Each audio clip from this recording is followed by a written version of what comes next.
So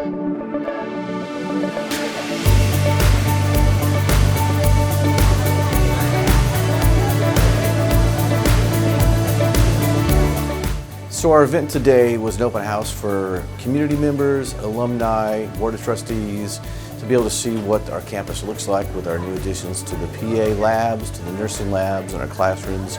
We're really excited to show off how this campus has come together.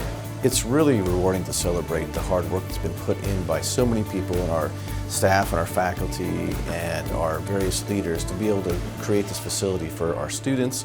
It's warm, inviting, state-of-the-art, and to be able to show it off to our alumni, our board of trustee members, and various community members is really rewarding. I've only been here when it was raw square footage and we were trying to decide which building to pick.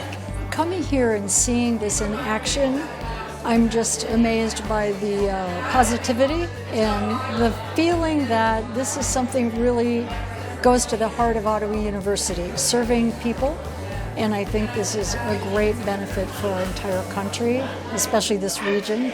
You know, this is a new start for Ottawa University in Kansas City. We've been here over 50 years, but we are growing and we are aspiring to have a greater impact. This is about the power of teamwork and partnership, bringing this to reality. Nothing this big and this important happens through one person's efforts. It took a lot of people pulling together. The academic leaders who established our new health sciences programs, the staff members who did so much work getting us settled, and the donors and members of the board of trustees who made this all possible.